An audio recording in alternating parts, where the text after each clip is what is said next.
I have some very important things that I want to talk to you about today. And I'm also going to share the story of a young man that was on the path to certain destruction. And I hope between my teaching and his story that it's going to encourage you to make the changes in your life that you might need and also inspire you to reach out and help others. Trevor Carr just graduated from Victory Bible Institute. Most of the people in his life, including Trevor, didn't see this day coming. Throughout his childhood, his mind was overcome with rage, and his heart suffocated in darkness. It would feel like this big, empty, black hole inside the house, like there was nobody else there except me. And anger, depression, just feeling alone, not feeling like I belong in this world. Like, what's my purpose? In my mind, I said to myself, and I said to Brenda, I'm what this boy needs. I can change his life. I can give him the role model. I can be the father he needs. I can be the father he's never had. I can teach him right and wrong. I can make him into a man that everyone's going to be proud of. And boy, did I meet my match. I had no clue what I was getting into. He was kicked out of daycare facilities, expelled from several elementary schools. Eventually, some family members didn't want Trevor in their lives anymore. It was so sad to see a little toddler or child running around with all this anger and bitterness and things. It just, when I saw my friends' kids, they had happy things to talk about. And they asked me, how's your son? What is he doing? What is he up to? I couldn't really say anything happy. Extreme, violent, and aggressive behavior.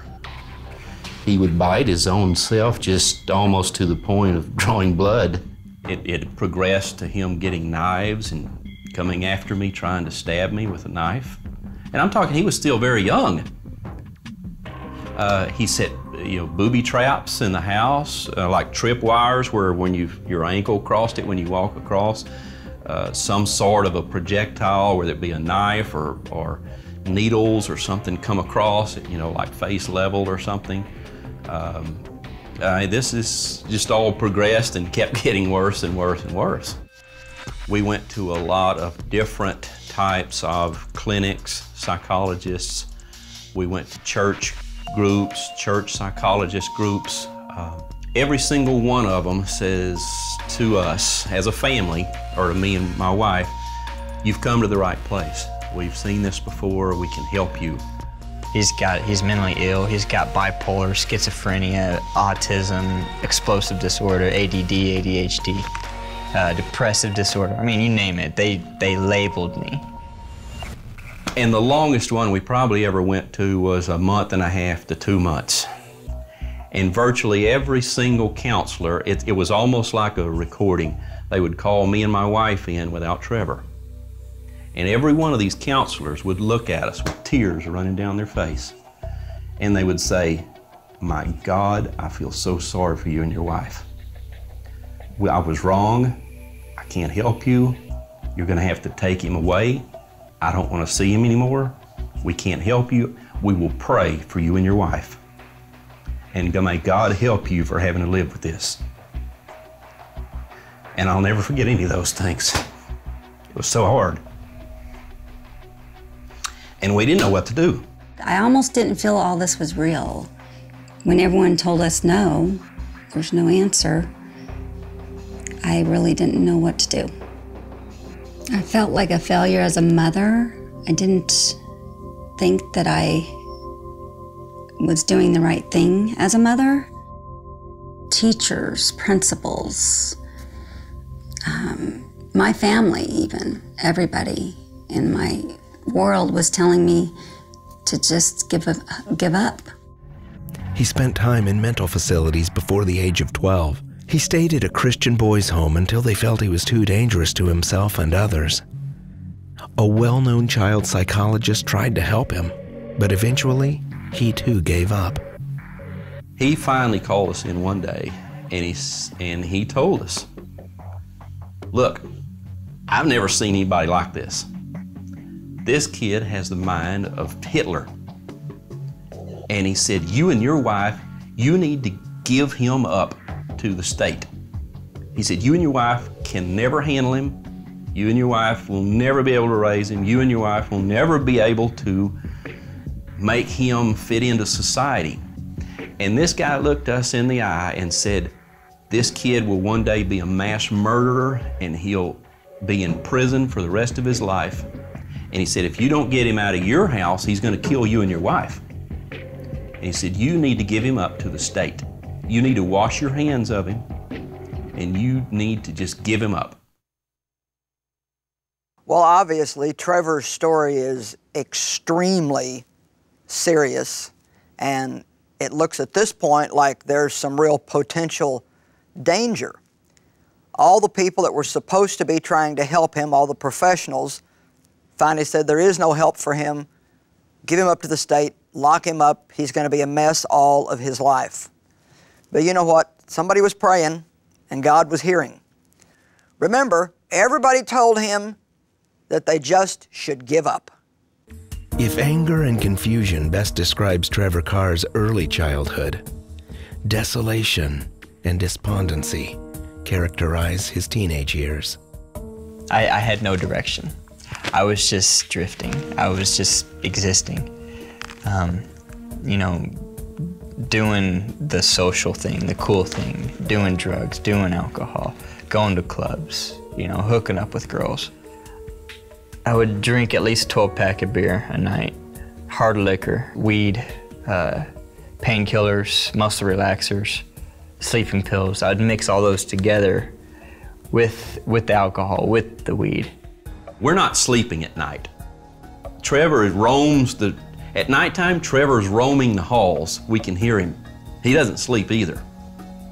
And obviously the whole family's not getting any rest or any sleep. We hear Trevor, he's going through things or he's walking the hallways.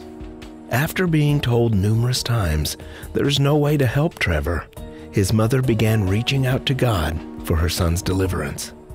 Everyone knew who Trevor was. Everyone knew who Trevor Carr was. And no one gave him the chance to prove different. God did. God always had a plan. So every night, faithfully, I would smoke weed before I went to sleep. I went and sit on the recliner, and I was, you know, flipping through the stations, turned Joyce Meyer on. She was preaching, and, you know, obviously my mind started wandering again. And the next thing I know, she's pointing at the TV screen saying, look at this guy sit on the recliner, not listen to a word I'm saying. And I was sitting on the recliner. When she said that, I mean, obviously my ears perked up and I'm like, okay, what's going on here? So I freaked out, man. And I got up out of the recliner because, you know, I put down the thing. I'm like, okay, this woman's talking to me through the TV. I'm freaking out. You know, I got some real bad weed. And so I went back to my mom. I ran back there. I don't think I was just walking. I ran. I'm like, Mom, I need to talk to you. I'm freaking out. He goes, she's talking to me, you know, she was talking directly to me, and I'm like, what are you talking about? And he's like, Joyce Meyer, the lady you always watch, she's the one, she's like the devil, she's telling me things that I don't want to hear, and I'm listening, you know, and I'm like going, Trevor, that is the word. That is what you need, is to see the light. And Joyce, this is the moment. You got to turn your life around. It's up to you. And it was an amazing, amazing moment because he did change his life. We're going to go back now and get the conclusion of Trevor's story, but I want you to remember that as a partner with this ministry, you're part of Trevor's testimony.